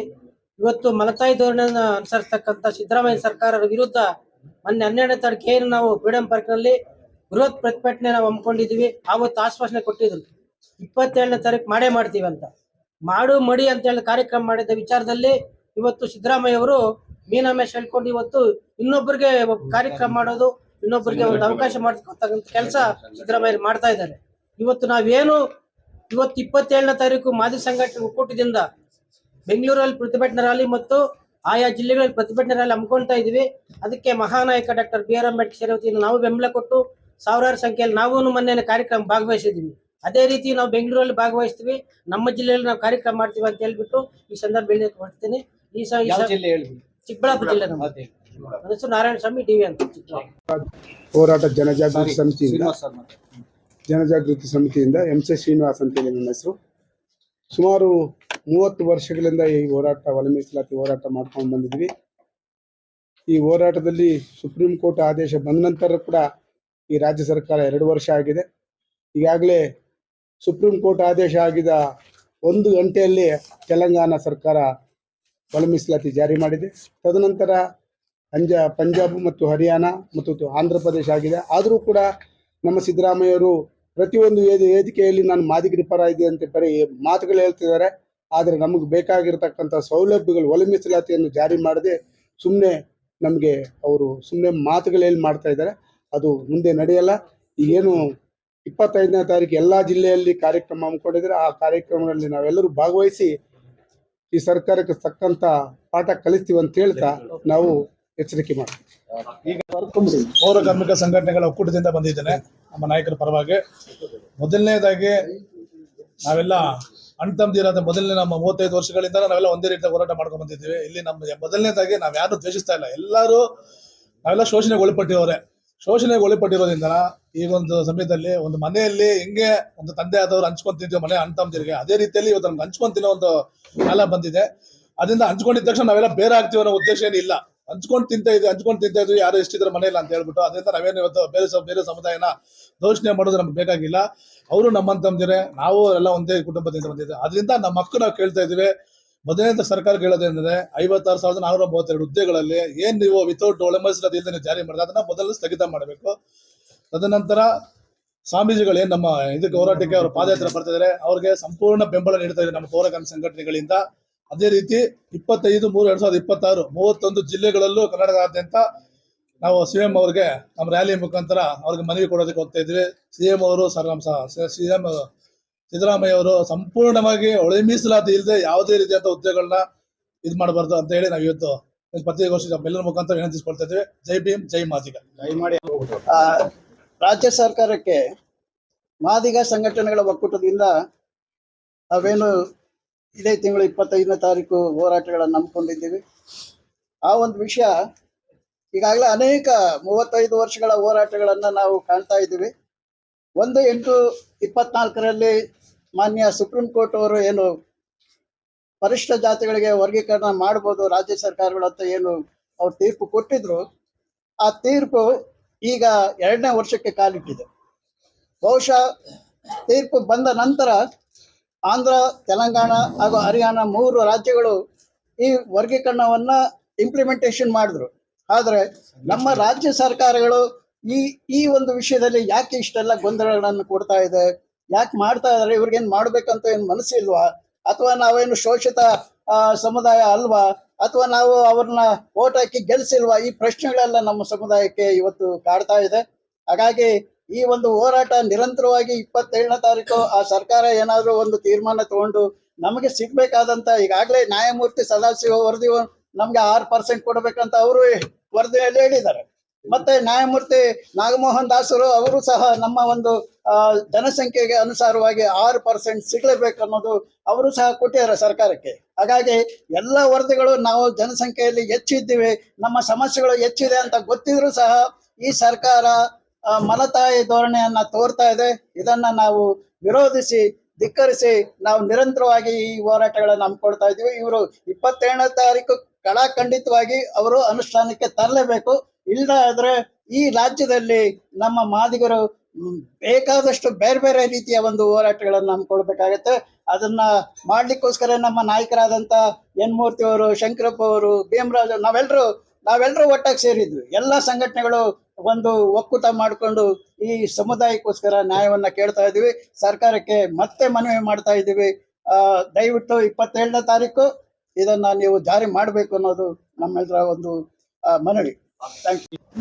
ಮಾಧ್ಯಮ ಮಿತ್ರರೇ ಹಾಗೂ ಸುಮಾರು 92ರಿಂದನೂ ಹೋರಾಟ ಮಾಡಿಕೊಂಡು ಬಂದಿರತಕ್ಕಂಥ ಇವತ್ತು ಭಾಳ ಹಳೆಯ ಲೀಡರ್ಗಳು ಎಲ್ಲ ಒಟ್ಟಾಗಿ ಸೇರಿರೋದಕ್ಕೆ ನಾನು ಮೊದಲು ಅವ್ರಿಗೆ ಅಭಿನಂದನೆಗಳು ತಿಳಿಸ್ತೀನಿ. ಈಗ ಮುಖ್ಯವಾಗಿ ಮೀಸಲಾತಿ ಮತ್ತು ಒಳ ಮೀಸಲಾತಿ ವಿಚಾರದಲ್ಲಿ ಏನು ಸುಪ್ರೀಂ ಕೋರ್ಟು 24ನೇ ಇಸ್ವಿ ಆಗಸ್ಟ್ 1ನೇ ತಾರೀಕು ಏನೊಂದು ರಾಜ್ಯ ಸರ್ಕಾರಗಳಿಗೆ ಒಳ ಮೀಸಲಾತಿನ ಕಲ್ಪಿಸೋದಕ್ಕೆ ಒಂದು ಅವ್ರದ್ದೇ ಆದಂಥ ಒಂದು ಪವರನ್ನು ಕೊಟ್ಟಿದೆ. ಅದರ ಮುಖಾಂತರ ನಮ್ಮ ಜಸ್ಟಿಸ್ ನಾಗಮೋಹನ್ ದಾಸ್ ಅವರ ವರದಿಯನ್ನು ಕೂಡ ಅಂಗೀಕರಿಸಿ ಇವತ್ತು 6-6-4-1 ಅನ್ನೋ ಒಂದು ಸೂತ್ರನ ಅವರು ಎಣೆದಿದ್ರು. ಆದರೆ ಸರ್ಕಾರ ಇವತ್ತು 6-6-5 ಅಂತ ಮಾಡಿ 3 ಡಿವಿಷನ್ ಆಗಿ ಮಾಡಿದ್ದಾರೆ, A-B-C ಅಂತ ಮಾಡಿದ್ದಾರೆ. ಸೊ ಅದನ್ನು ಕೂಡ ಈಗ ಕೆಲವು ವರ್ಗಗಳು ಅದನ್ನ ಸಹಿಸಲಿಕ್ಕೆ ಆಗದೇನೆ ಇರ್ತಕ್ಕಂಥ ವಿಷಯದಲ್ಲಿ ನಾವು ಮೊದಲಿಂದನೂ ಏನು ಹೇಳ್ತಾ ಬರ್ತಾ ಇದೀವಿ ಅಂದ್ರೆ 1992ರಿಂದನೂ ನಮ್ಮನ್ನ ಪ್ರತ್ಯೇಕಗೊಳಿಸಿ, ಏನಂದ್ರೆ ನಮ್ಮನ್ನ ಜನಸಂಖ್ಯೆ ಆಧಾರದ ಮೇಲೆ ಪ್ರತ್ಯೇಕಗೊಳಿಸಿ ನಮಗೆ ಕೊಡ್ಬೇಕಾಗಿರ್ತಕ್ಕಂಥ ಒಳ ಮೀಸಲಾತಿನ ನಮಗೆ ಕೊಟ್ಬಿಡಿ ಅನ್ನೋದು ನಮ್ಮ 92ರಿಂದನೂ ನಾವು ಆಗ್ರಹ ಪಡಿಸ್ಕೊಂಡು ಬರ್ತಾ ಇದ್ದೀವಿ. ಆ ಉದ್ದೇಶದಿಂದ ಇವತ್ತು ಏನು ನಮ್ಮ ಎನ್ ಮೂರ್ತಿ ಅಣ್ಣ ಅವರ ನೇತೃತ್ವದಲ್ಲಿ ಹಾಗೂ ಇನ್ನೂ ಅನೇಕ ಮುಖಂಡರುಗಳ ನೇತೃತ್ವದಲ್ಲಿ ಇವತ್ತು ಒಳ ಮೀಸಲಾತಿ ವಿಚಾರಕ್ಕೆ 25ನೇ ತಾರೀಕು ಏನು ಮುಖ್ಯಮಂತ್ರಿಗಳ ಮನೆ ಮುತ್ತಿಗೆ ಹಾಕಬೇಕು ಅನ್ನೋ ಒಂದು ಉದ್ದೇಶ ಇಟ್ಕೊಂಡಿದ್ದೀವಿ. ಅದಕ್ಕೆ ಈ ಸಂದರ್ಭದಲ್ಲಿ ರಾಜ್ಯ ಸರ್ಕಾರಕ್ಕೆ ಈಗ ನೀವೇನು ಈಗಾಗಲೇ 12ನೇ ತಾರೀಕು ನಮ್ಮ ಮಾದಾರ ಚೆನ್ನಯ್ಯ ಸ್ವಾಮೀಜಿ ಅವರ ನೇತೃತ್ವದಲ್ಲಿ, ಮಂದಕೃಷ್ಣ ಮಾದಿಗ ಅವರ ನೇತೃತ್ವದಲ್ಲಿ ಒಂದು CM ಅವರು ಒಂದು ಆಶ್ವಾಸನೆಯನ್ನು ಕೊಟ್ಟಿದ್ದಾರೆ. 27ನೇ ತಾರೀಕು ನಾವು ಸುದೀರ್ಘವಾದಂಥ ಕ್ಯಾಬಿನೆಟ್ ಮೀಟಿಂಗ್ನ ಇಟ್ಕೊಂತೀವಿ ಅಂತ ಹೇಳಿದ್ದಾರೆ. ನನಗೆ ಒಂದು ಅನುಮಾನ ಇದೆ ಅದರಲ್ಲಿ. ಏನಪ್ಪಾ ಅಂತಂದ್ರೆ ಈಗಾಗಲೇ ಬೈ ಎಲೆಕ್ಷನ್ ನಡೀತಾ ಇರೋದ್ರಿಂದ 27ನೇ ತಾರೀಕಿಗೆ ಇವರು ಡಿಸಿಷನ್ ತಗೊಳ್ತಾರೋ ಇಲ್ವೋ ಅನ್ನೋದ್ರ ಒಂದು ಅನುಮಾನ ಇದೆ. ಅದಕ್ಕೆ ಈ ವಿಷಯನ ಮಾಧ್ಯಮದವರು ತಾವು ಮುಖ್ಯಮಂತ್ರಿಗಳ ಗಮನಕ್ಕೆ ತಂದು ಇದು ನಿಜವಾಗ್ಲೂ 27ನೇ ತಾರೀಕು ತಾವು ಡಿಸಿಷನ್ ತಗೊಳ್ತೀರಾ ಅನ್ನೋದ್ರ ಬಗ್ಗೆ ತಾವು ಇದು ಕೊಡಬೇಕು, ಸೊ ಸ್ಪಷ್ಟೀಕರಣ ಕೊಡಬೇಕು. ಹಾಗಾಗಿ ನಾವೆಲ್ಲ ನಮ್ಮ ಸಂಘಟನೆಯಿಂದ ನಾವು 25ನೇ ತಾರೀಕು ನಮ್ಮ ಸ್ವಾಮೀಜಿ ಈಗಾಗಲೇ ಷಡಕ್ಷರಿಮನಿ ಸ್ವಾಮೀಜಿಗಳು ಈಗಾಗಲೇ ಕಾಲ್ನಡಿಗೆ ಜಾಥಾ ಮಾಡಿಕೊಂಡು ಇದಕ್ಕೆ ಫ್ರೀಡಂ ಪಾರ್ಕಿಗೆ ಬರ್ತಾ ಇದ್ದಾರೆ. ಅದಕ್ಕೆ ನಾವೆಲ್ಲ ಬೆಂಬಲ ಸೂಚಿಸಿ ನಾವೆಲ್ಲ ಹೆಚ್ಚಿನ ಜನಸಂಖ್ಯೆನಲ್ಲಿ ಸೇರಿ ನಾವು ಮುಖ್ಯಮಂತ್ರಿಗಳ ಮನೆಗೆ ಮುತ್ತಿಗೆ ಹಾಕಬೇಕು ಅನ್ನೋ ಒಂದು ಉದ್ದೇಶ ಇಟ್ಕೊಂಡಿದ್ದೀವಿ. ಇಷ್ಟು ಹೇಳ್ತಾ ನನ್ನ ಈ 2 ಮಾತುಗಳಿಗೆ ಅವಕಾಶ ಕೊಟ್ಟಿದ್ದಕ್ಕೆ ಧನ್ಯವಾದಗಳು. ಆದ್ಮೇಲೆ ಕಳೆದ 35 ವರ್ಷಗಳ ನಿರಂತರವಾದಂಥ ಹೋರಾಟ, ಮಾದಿಗರ ಏಕೈಕ ಹೋರಾಟ ಒಳ ಮೀಸಲಾತಿ ವರ್ಗೀಕರಣ. ಇವತ್ತು ನಮ್ಮನ್ನು ಆಳ್ತಾ ಇರುವಂತಹ ಸರ್ಕಾರ ನಮಗೆ ಮಂಕು ಬೂದಿ ಎರಚುವಂತ ಒಂದು ಕಾರ್ಯಕ್ಕೆ ಇವತ್ತು ಕೈ ಹಾಕಿದೆ ಮಾನ್ಯ ಮುಖ್ಯಮಂತ್ರಿಗಳು. ಇದು ನಮ್ಮ ನಾಯಕರೆಲ್ಲರೂ ಸೇರಿ 25ನೇ ತಾರೀಕೇನು ಹೋರಾಟವನ್ನು ಮಾಡ್ತಾ ಇದ್ದೀವಿ. ಇದು ಆರಂಭ ನಮ್ಮ ಲೆಕ್ಕದಲ್ಲಿ. ಬಹುಶಃ 27ನೇ ತಾರೀಕು ನೀವೇನಾದರೂ ತೀರ್ಮಾನ ತಗೊಂಡಿಲ್ಲ ಅಂದ್ರೆ ಬರೀ ಬೈ ಎಲೆಕ್ಷನ್ಸ್ ಅಲ್ಲ, ದಕ್ಷಿಣ ಭಾರತದಲ್ಲೇ ಕಾಂಗ್ರೆಸ್ ಪಕ್ಷ ಧೂಳಿಪಟ ಆಗೋದು ಖಂಡಿತ. ಇದರಲ್ಲಿ ಯಾವುದೇ ಅನುಮಾನ ಬೇಡ. ಇವತ್ತೇನು ಕೆಲವು ಮುಖಂಡರು, ಸಮಾಜದ ಮುಖಂಡರು ಹೇಳ್ತಾ ಇದ್ದಾರೆ ನಾವೆಲ್ಲ ಕೂಡ ಒಗ್ಗಟ್ಟಾಗಿ ಇರ್ತೀವಿ ಅಂತ. ನಮ್ಮ ತಕರಾರಿಲ್ಲ. ಮಾದಿಗರಿಗೆ ಸೇರಿಬೇಕಾಗಿರೋಂಥ 6% ನೀವು ಬದಿಗಿಟ್ಟು ನೀವೆಲ್ಲರೂ ಕೂಡ ಒಂದೇ ಮನೆಯಲ್ಲಿ ಅದು ನಮ್ದು ಯಾವುದೇ ರೀತಿಯಾದಂತಹ ಅಭ್ಯಂತರ ಇಲ್ಲ ಅಂತ ಹೇಳ್ತಾ, ಈ ಕೂಡಲೇ ಏನು ವಿಶೇಷವಾದಂತಹ ಕ್ಯಾಬಿನೆಟ್ ಅಲ್ಲಿ ನೀವೇನು ಅನೌನ್ಸ್ ಮಾಡಿದಿರಿ, ಇದನ್ನ ಒಳ ಮೀಸಲಾತಿ ವರ್ಗೀಕರಣ ಮಾಡದೇ ಹೋದ ಪಕ್ಷದಲ್ಲಿ ಈ ರಾಜ್ಯದಲ್ಲಿ ಮತ್ತೊಮ್ಮೆ ಮಾದಿಗರ ಒಂದು ಕೆಂಗಣ್ಣಿಗೆ ಇವ ಸರ್ಕಾರ ಗುರಿ ಆಗ್ತದೆ ಅಂತ ಎಚ್ಚರಿಕೆ ಈ ಸಂದರ್ಭದಲ್ಲಿ ಕೊಡ್ತಾರೆ. ಮಾಧ್ಯಮ ಮಿತ್ರರಿಗೆ ನಮಸ್ತೆ, ಹಾಗೂ ಮಾದಿಗ ಸಂಘಟನೆಗಳ ಎಲ್ಲ ಮುಖಂಡರುಗಳು ಈ ಸಮಯದಲ್ಲಿ ಪಾಲ್ಗೊಂಡಿದ್ದಾರೆ. ಅವರು ಕೂಡ ನಾವು ಸ್ವಾಗತವನ್ನು ಬಯಸ್ತಾ, ಏನು ಕಳೆದ 35 ವರ್ಷಗಳಿಂದ ಎಲ್ಲ ಮಾದಿಗ ಸಂಘಟನೆಗಳು ಒಳ ಮೀಸಲಾತಿಗೆ ಸಂಬಂಧಪಟ್ಟಂಗೆ ಒಂದಷ್ಟು ಹೋರಾಟಗಳು ಮಾಡ್ಕೊಂಡ್ ಬಂದಿದ್ದೀವಿ. ಆದರೂ ಕೂಡ ರಾಜ್ಯ ಸರ್ಕಾರಗಳು ಯಾವುದೇ ರೀತಿಯಾಗಿ ಮನಸ್ಸು ಮಾಡದಲೆ ನಂತರ ಒಂದಷ್ಟು ಸಂಘಟನೆಗಳು ಎಲ್ಲರೂ ಸೇರಿ ಸುಪ್ರೀಂ ಕೋರ್ಟ್ಗೆ ಹೋದ ನಂತರ ಒಂದು ಸುಪ್ರೀಂ ಕೋರ್ಟ್ ಆದೇಶ ಮಾಡ್ತದೆ. ಆಯಾ ರಾಜ್ಯಗಳಿಗೆ ಸಂಬಂಧಪಟ್ಟಂಗೆ ಒಳ ಮೀಸಲಾತಿಯನ್ನು ಜಾರಿಗೊಳಿಸಬಹುದು ಅಂತ ಹೇಳ್ಬಿಟ್ಟು ಆದೇಶ ಆಗ್ತದೆ. ಆ ಆದೇಶದ ಅನ್ವಯನೇ ಕೂಡ ಈಗಾಗಲೇ ಆಂಧ್ರ ಮಾಡಿದೆ, ತೆಲಂಗಾಣ ಮಾಡಿದೆ, ಹರಿಯಾಣ ಮಾಡಿದೆ, ಒಂದಷ್ಟು ರಾಜ್ಯಗಳನ್ನ ಮಾಡಿದ್ದೇವೆ. ಆದರೆ ಈಗ ಕಳೆದ ಏನು 1.5-2 ವರ್ಷಗಳು ಕಳೆದ್ರೂ ಕೂಡ ರಾಜ್ಯ ಸರ್ಕಾರಗಳು ಒಳ ಮೀಸಲಾತಿಯನ್ನು ಜಾರಿಗೊಳಿಸಿಲ್ಲ. ಆದರೆ ಮಾನ್ಯ ಕಾಂಗ್ರೆಸ್ ಸರ್ಕಾರ, ಸಿದ್ದರಾಮಯ್ಯ ನೇತೃತ್ವದ ಕಾಂಗ್ರೆಸ್ ಸರ್ಕಾರವನ್ನು ಒತ್ತಡ ಹೇರಿದ್ರೂ ಕೂಡ ಯಾವುದೇ ಒಳ ಮೀಸಲಾತಿ ಜಾರಿಗೊಳಿಸಿಲ್ಲ. ಆದರೆ ನಮ್ಮ ಉದ್ದೇಶ ಇಷ್ಟೇ, ಯಾವುದೇ ಜಾತಿಗೆ ಅನ್ಯಾಯ ಆಗದಂಗೆ 101 ಜಾತಿಗಳಿಗೂ ಕೂಡ ಆಯಾ ಜನಸಂಖ್ಯೆ ಆಧಾರಿತವಾಗಿ ಮತ್ತೆ ಏನು ಆರ್ಥಿಕವಾಗಿ, ಶೈಕ್ಷಣಿಕವಾಗಿ, ಸಾಮಾಜಿಕವಾಗಿ ಹಿಂದುಳಿದಿದ್ದಾರಲ್ಲ ಆ ಅನ್ವಯನೇ ಒಳ ಮೀಸಲಾತಿ ಜಾರಿಗೊಳಿಸಿ ಅಂತ ಹೇಳಿ ಇದನ್ನ ನಾಗಮೋಹನ್ ದಾಸ್ ವರದಿ ಆಧಾರಿತವಾಗ್ಲೇ ನಾವು ಕೇಳ್ತಾ ಇರೋದು. ನಾಗಮೋಹನ್ ದಾಸ್ ವರದಿಯೂ ಕೂಡ ಹಾಗೆ ಏನ್ ಹೇಳಿದ್ದಾರೆ ಅಂದ್ರೆ, ಯಾರು ಆರ್ಥಿಕವಾಗಿ ಹಿಂದುಳಿದಿದ್ದಾರೆ, ಶೈಕ್ಷಣಿಕವಾಗಿ, ಸಾಮಾಜಿಕವಾಗಿ ಯಾರು ಹಿಂದುಳಿದಿದ್ದಾರೆ ಅವ್ರನ್ನ ಈಕ್ವಾಲಿಟಿ ತನ್ನಿ ಅಂತ ಹೇಳಿದ್ದಾರೆ. ಆದ್ರೆ ನಾವು ಕೇಳ್ತಾ ಇರೋದು ಆ ರೋಸ್ಟರ್ ಪದ್ಧತಿ ಏನ್ ರೋಸ್ಟರ್ ಮುಂದೆನೆ ಇಟ್ಕೊಂಡು ಅವ್ರೇನ್ ಹೇಳ್ತಾರೆ, ಈಕ್ವಾಲಿಟಿ ಇಲ್ಲ, ಇದು ಎಲ್ಲ ಒಂದ್ ಕಡೆ ನಮ್ಗೆ ಅನ್ಯಾಯ ಆಗ್ತದೆ ಅಂತ ಎಲ್ಲ ಒಂದ್ ಜನಾಂಗ ಹಿಂದುಳಿದಂತ ಏನು ಆ ಜನಾಂಗದ ಮೇಲೆ ಒತ್ತಡ ಇರುವಂಥದ್ದು, ಸರ್ಕಾರದ ಮೇಲೆ ಒತ್ತಡ ಇರುವಂಥದ್ದು ಅದು ಸರಿ ಇಲ್ಲ. ಆದ್ರೆ ನಾವೇನ್ ಹೇಳ್ತಾ ಇರೋದು, 101 ಜಾತಿಯು ಕೂಡ ಅಣ್ತಂದಿರೋದ್ರಿಂದ ರೋಸ್ಟರ್ ಪದ್ಧತಿ ಏನೇ ಆಗಿರ್ಬೋದು, ಕೂತ್ಕೊಂಡು ಎಲ್ಲಾ ಜನಾಂಗದ ಮುಖಂಡರನ್ನು ಕರೆದು ಸಿದ್ದರಾಮಯ್ಯನವರು ಇದನ್ನು ಪರಿಹರಿಸಬಹುದಾಗಿತ್ತು. ಪರಿಹರಿಸಿದ ಕಾರಣಕ್ಕೋಸ್ಕರ ನಾವೇನ್ ಮಾಡ್ತಾ ಇದೀವಿ ಅಂದ್ರೆ, ಎಲ್ಲಾ ಸಂಘಟನೆಗಳು ಒಗ್ಗೂಡಿ ದಿನಾಂಕ 25 ಮತ್ತೆ 3 ಎಲ್ಲ ಜಿಲ್ಲಾ ಕೇಂದ್ರಗಳಲ್ಲಿ ಸರ್ಕಾರಕ್ಕೆ ಒತ್ತಡ ಇರುವಂಥದ್ದು, ಕಾಲ್ನಡಿಗೆ ಜಾಥಾ ಮಾಡುವಂಥದ್ದು, ಪ್ರತಿಭಟನೆ ಮಾಡುವಂಥದ್ದು, ಎಲ್ಲ ಕಾರ್ಯಕ್ರಮಗಳ ಮೂಲಕ ಮುಖ್ಯಮಂತ್ರಿಗೆ ಮನವಿಯನ್ನು ಸಲ್ಲಿಸುವಂಥದ್ದು, ಈ ಕಾರ್ಯಕ್ರಮಗಳನ್ನು ಹಮ್ಮಿಕೊಂಡಿದ್ದೀವಿ. ಇದು ಹೆಚ್ಚಿನ ರೀತಿಗೆ ಎಲ್ಲ ಜಿಲ್ಲೆಗಳಲ್ಲಿ ಆಗ್ತವೆ. ಎಲ್ಲ ಸಂಘಟನೆಗಳು ನಾವು ಜೊತೆಲಿ ಪಾಲ್ಗೊಳ್ತೀವಿ. ಹಾಗಾಗಿಯೂ ಕೂಡ ಮುಖ್ಯಮಂತ್ರಿ ಅವರು ತೀರ್ಮಾನ ತಗೊಂಡಿಲ್ಲ ಅಂದ್ರೆ ಬಾಗಲಕೋಟೆ ಮತ್ತೆ ದಾವಣಗೆರೆ ಉಪಚುನಾವಣೆಗಳಲ್ಲಿ ಕಾಂಗ್ರೆಸ್ ಅನ್ನ ಸೋಲಿಸ್ತೀವಿ ಅಂತ ಹೇಳ್ತಾ ಈ ಮೂಲಕ ಮುಖ್ಯಮಂತ್ರಿ ಅವರಿಗೆ ಎಚ್ಚರಿಕೆ ಕೊಡ್ತಾ ಇದ್ದೀವಿ. ಪತ್ರಿಕಾ ಬಳಗದವರಿಗೆ ಸ್ವಾಗತವನ್ನ ಕೋರುತ್ತಾ, ನಮ್ಮ ಮಾದಿಗ ಸಂಘಟನೆಗಳ ಒಕ್ಕೂಟದಲ್ಲಿ ಮಾದಿಗ ದಂಡೋರ ಸಂಘಟನೆಗಳು, MRHS ಮಾದಿಗ ಮೀಸಲಾತಿ ಹೋರಾಟ ಸಮಿತಿಗಳು, ಆದಿಜಾಂಬವ ಸಂಘಟನೆಗಳು, ವಿಶ್ವ ಆದಿಜಾಂಬವ ಸಂಘಟನೆಗಳು, ಮತ್ತೆ DSS ಸಂಘಟನೆಗಳು, ಎಲ್ಲರೂ ಕೂಡ ಇನ್ನೂ ಹಲವಾರು ಅಂಬೇಡ್ಕರ್ ಸಂಘಟನೆಗಳು ಎಲ್ಲರೂ ಒಗ್ಗಟ್ಟಾಗಿ ಸೇರಿ ಮಾದಿಗ ಸಂಘಟನೆಗಳ ಒಕ್ಕೂಟ ಅಂತ ಒಂದು ಮಾಡಿಕೊಂಡು, ಈ ಒಕ್ಕೂಟದ ಮೂಲಕ ನಾವು ಏನು ಬಹಳ ಪ್ರಮುಖವಾದ ಅಂಶ ಏನಂತಂದ್ರೆ, ದಿನಾಂಕ ಮೊನ್ನೆ 12ನೇ ತಾರೀಕು ನಡೆದಂತ ಬೃಹತ್ ಜಾಥಾ ಏನು, ಅದ್ರ ಮೂಲಕ ನಾವು ಈಗಾಗಲೇ ಸರ್ಕಾರಕ್ಕೆ ನಮ್ಮ ಶಕ್ತಿ ಪ್ರದರ್ಶನವನ್ನು ಮಾಡಿ ಎಚ್ಚರಿಕೆಯನ್ನು ಕೊಟ್ಟಿದ್ದೀವಿ, ಶಕ್ತಿ ಪ್ರದರ್ಶನ ಮಾಡೋದ್ರ ಮೂಲಕ. ಆಮೇಲೆ ಅವತ್ತು ಅದಾದರೂ ಕೂಡ ಸರ್ಕಾರ ಯಾವುದೇ ಲಿಖಿತ ರೂಪದಲ್ಲಿ ನಮಗೆ ಆದೇಶ ಕೊಡಲಿಲ್ಲ. ನಾವೇನು 59,432 ಹುದ್ದೆಗಳು ರದ್ದು ಮಾಡಿ ಅಂತ ಹೇಳ್ತಿಲ್ಲ, ನೇಮಕ ಮಾಡಿ, ಆದ್ರೆ ಅದಕ್ಕೆ ಒಳ ಮೀಸಲಾತಿ ಅನ್ವಯ ಮಾಡಿ ಅಂತ ನಾವು ಕೇಳ್ತಾ ಇರೋದು. ಅದು ನಾವು ಅದನ್ನ ಆದೇಶ ಮಾಡಬಹುದಾಗಿತ್ತು ಸರ್ಕಾರ, ಆದ್ರೂ ಲಿಖಿತ ರೂಪದಲ್ಲಿ ಕೊಡದೇನೆ ಬರೀ ಬಾಯಿ ಮಾತಿನಲ್ಲಿ ಹೇಳಿ ನಮ್ಗೆ ನಂಬಿಸಿದ್ದಾರೆ. 27ಕ್ಕೆ ವಿಶೇಷ ಕ್ಯಾಬಿನೆಟ್ ಕರೆದು ಅದರಲ್ಲಿ ನಾವು ತೀರ್ಮಾನ ತಗೊಂತೀವಿ ಅಂತ ಹೇಳ್ತಾರೆ. ಈಗ ಏನು ಹೈಕೋರ್ಟ್ ಅಲ್ಲಿ ಇದೆ ಅಂತ ಹೇಳ್ತಾರೆ, ಅದು ಶುದ್ಧ ಸುಳ್ಳು. ಹೈಕೋರ್ಟೇ ಖುದ್ದಾಗಿ ಹೇಳಿದೆ, ಯಾರು ಹೈಕೋರ್ಟ್ ಅಲ್ಲಿ ಕೇಸ್ ಹಾಕಿರೋ ಅವರು ಹೈಕೋರ್ಟ್ ಅದಕ್ಕೋಸ್ಕರ ಹೈಕೋರ್ಟೇ ಖುದ್ದಾಗಿ ಹೇಳಿದೆ 50% ಒಳಗೆ ಮೀಸಲಾತಿ ಒಳ ಮೀಸಲಾತಿ ಮಾಡಬಹುದು ಅಂತ ಹೈಕೋರ್ಟ್ ಬಹಳ ಸ್ಪಷ್ಟವಾಗಿ ಹೇಳಿದೆ. ಆಮೇಲೆ ಅಲೆಮಾರಿಗಳಿಗೆ 1% ಕೊಡೋ ಡಿಮ್ಯಾಂಡ್ ಅದು ನ್ಯಾಚುರಲ್ ಆಗಿರುವಂತದ್ದು. ಅವರು ಎಲ್ಲರೂ ಕೂಡ ರೆಡಿ ಇದ್ದಾರೆ, 1% ಕೊಟ್ರೆ ಸಾಕು ನಮ್ಗೆ ಅಂತ ಎಲ್ಲರೂ ಕೂಡ ಹೇಳ್ತಾರೆ, ಅಪೋಸಿಷನ್ ಪಾರ್ಟೀಸು ಹೇಳ್ತಾರೆ. ಆದ್ರೆ ಅನಾವಶ್ಯಕವಾಗಿ ಸುಮ್ನೆ ಹೈಕೋರ್ಟ್ ಅಂತ ಅಂದ್ಬಿಟ್ಟು ನೆಪ ಒಡ್ಡಿ ಸರ್ಕಾರ ಒಳ ಮೀಸಲಾತಿ ವರ್ಗೀಕರಣವನ್ನ ಕುತಂತ್ರದಿಂದ ಮುಂದೂಡುವಂತ ಪ್ರಯತ್ನ ಮಾಡ್ತದೆ. ಇದರ ನಡುವೆ ಇದನ್ನ ಆಗ್ರಹಿಸಿ, ಈ ವಿಶೇಷ ಕ್ಯಾಬಿನೆಟ್ ಏನ್ ನಡೀತಾ ಇದೆ ಅದನ್ನ ಆಗ್ರಹಿಸಿ, ನಮ್ಮ ಬಹಳ ಮುಖ್ಯ ನಮ್ಮ ಸಂಘಟನೆಗಳೆಲ್ಲರ ಧರ್ಮ ಮತ್ತು ಜವಾಬ್ದಾರಿ ಏನಪ್ಪಾ ಅಂತಂದ್ರೆ, ನಮ್ಮ ಸ್ವಾಮೀಜಿಗಳು ಷಡಾಕ್ಷರಿ ಮುನಿ ಸ್ವಾಮೀಜಿಗಳು ಅಲ್ಲಿಂದ ಪಾದಯಾತ್ರೆ ಬರ್ತಾ ಇದ್ದಾರೆ. ಅವ್ರನ್ನ ನಾವು ನಮ್ಮ ಸಮುದಾಯದ ಧರ್ಮ ಮತ್ತು ಕರ್ತವ್ಯ, ನಾವೆಲ್ಲರೂ ಕೂಡ ಅವ್ರನ್ನ ಸ್ವಾಗತ ಮಾಡಬೇಕು. ಸ್ವಾಗತ ಮಾಡಿ ನಾವು ನೆಲಮಂಗಲದಿಂದ ಅವ್ರನ್ನ ಸ್ವಾಗತ ಮಾಡಿ ಕರ್ಕೊಂಡ್ಬಂದು 25ನೇ ತಾರೀಕು ಎಲ್ಲಾ ಜಿಲ್ಲೆಗಳಲ್ಲೂ ಕೂಡ ನಾವು ಸರ್ಕಾರಕ್ಕೆ ಮತ್ತೆ ಎಚ್ಚರಿಕೆ ಕೊಡುವಂತ ಕಾರ್ಯಕ್ರಮವನ್ನು ಮಾಡ್ತಾ 27ನೇ ತಾರೀಕು ಸ್ವಾಮೀಜಿಗಳು ಯಾವತ್ತು ಬಂದು ಸೇರ್ತಾರೆ, 26 ಆಗ್ಬೋದು 27 ಆಗ್ಬೋದು, ಅವ್ರಿಗೆ ವೇದಿಕೆಯನ್ನು ಸಜ್ಜು ಮಾಡಬೇಕಾಗಿದೆ ಬೆಂಗಳೂರಲ್ಲಿ.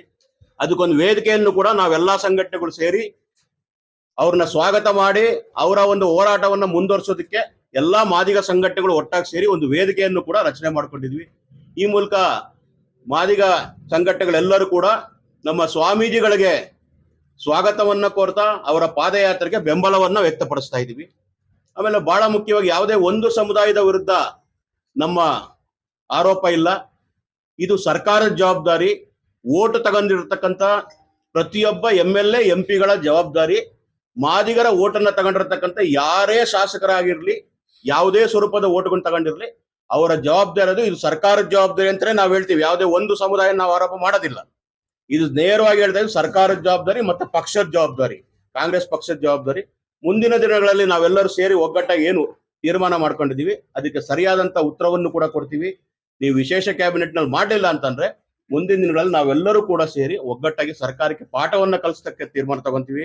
ಈ ಒಂದು ವಿಶೇಷವಾದ ಒಕ್ಕೂಟಕ್ಕೆ ನಮ್ಮ ಹಿರಿಯರಾದ ಎನ್ ಮೂರ್ತಿಯವರು ದಲಿತ ಚಳವಳಿ ಪ್ರಾರಂಭದಿಂದಲೂ ಕೂಡ ಇತಿಹಾಸದಿಂದಲೂ ಕೂಡ ಇದ್ದಂಥವ್ರು, ತಾಯಿ ಸ್ಥಾನದಲ್ಲಿ ನಿಂತು ಎಲ್ಲಾ ಮಾದಿಗ ಸಂಘಟನೆಗಳನ್ನು ಒಟ್ಟಾಗಿ ಸೇರಿಸಿ ಈ ಒಂದು ದಲಿತ ಚಳವಳಿಯನ್ನ ಮುಂದುವರಿಸಬೇಕು. ದಲಿತ ಚಳವಳಿನೇ ಒಳ ಮೀಸಲಾತಿ ಚಳವಳಿನೂ ಒಂದೇ, ಒಳ ಮೀಸಲಾತಿ ಚಳವಳಿ ದಲಿತ ಚಳವಳಿಯ ಸ್ವರೂಪ ಅದ. ಆಕ್ಚುಲಿ ನಿಜವಾದಂತ ದಲಿತ ಚಳವಳಿನೇ ಅದು, ಒಳ ಮೀಸಲಾತಿ ಚಳವಳಿನೇ ದಲಿತ ಚಳವಳಿಯ ಸ್ವರೂಪವನ್ನ ಪಡ್ಕೊಂಡಿದ್ದು. ಇದು ವಾಸ್ತವ ಸ್ಥಿತಿ. ಅದಕ್ಕೆ ನಾವು ಅಂತ ಒಂದು ತಾಯಿ ಸ್ಥಾನದಲ್ಲಿ ನಿಂತು ನಮ್ಮ ಡಾಕ್ಟರ್ ಎನ್ ಮೂರ್ತಿ ಅವರು ಕೂಡ ಈ ಒಂದು ದಲಿತ ಚಳವಳಿ ಒಳಗೆ ಮಾದಿಗ ಸಂಘಟನೆಗಳೆಲ್ಲರನ್ನೂ ಸೇರಿಸ್ಕೊಂಡು ಈ ಒಂದು ದೊಡ್ಡ ಜವಾಬ್ದಾರಿ ನಿರ್ವಹಣೆ ಮಾಡ್ತಾ ಇದ್ದಾರೆ. ಅದಕ್ಕೆ ನಮ್ಮ ಹಿರಿಯರಾದ ಶಂಕರಪ್ಪ ಅವರು, ಭೀಮಪ್ಪ ಅವರು, ಸಿದ್ದರಾಜ್ ಅವರು, ಹಾಗೆ ನಮ್ಮ ಕನಕನಹಳ್ಳಿ ಕೃಷ್ಣಪ್ಪ ಅವರು, ಮುನ್ರಾಜ್ ಅವರು, ಮತ್ತೆ MC ಶ್ರೀನಿವಾಸ್ ಅವರು, ಮತ್ತೆ ನಮ್ಮ ಲಿಂಗರಾಜ್ ಅವರು, ನಮ್ಮ ಬಹಳ ಮುಖ್ಯವಾಗಿ ನಮ್ಮ ಮಂದಕೃಷ್ಣ ಮಾದಿಗ ದಂಡೋರದ ರಾಜ್ಯ ಮುಖಂಡರಾದಂತ ದೇವರಾಜ್ ಅವರು ಬಂದಿದ್ದಾರೆ. ಅವ್ರಿಗೂ ಕೂಡ ದೇವರಾಜ್ ಅವರು, ಆಮೇಲೆ ನಮ್ಮ ಲಕ್ಷ್ಮಿ ಅವರು, ಬಹಳ ಮುಖ್ಯವಾಗಿ JC ಪ್ರಕಾಶ್ ಅವರು, ಇನ್ನು ಹಲವಾರು ಜನ ಮುಖಂಡರುಗಳು ಎಲ್ಲರೂ ಕೂಡ ಸೇರಿ ಹಿರಿಯ ಮುಖಂಡರುಗಳು 35 ವರ್ಷಗಳಿಂದ ಏನು ಹೋರಾಟವನ್ನ ಮಾಡ್ಕೊಂಡ್ ಬಂದಿದೀವಿ, ಇವೆಲ್ಲ ಹಿರಿಯ ಮುಖಂಡರುಗಳು ಸೇರಿ ನಾವು ಸ್ವಾಮೀಜಿಯನ್ನ ಸ್ವಾಗತ ಮಾಡ್ಕೊಳ್ಳೋದು, ನಮ್ಮ ಸಮುದಾಯದ ಚಳವಳಿಯನ್ನ ಮುಂದುವರಿಸೋದಕ್ಕೆ, ಆರೋಗ್ಯಕರವಾಗಿ ಮುಂದುವರಿಸೋದಕ್ಕೆ ತೀರ್ಮಾನವನ್ನ ತಗೊಂಡಿದ್ದೀವಿ. 2 ನಿಮಿಷ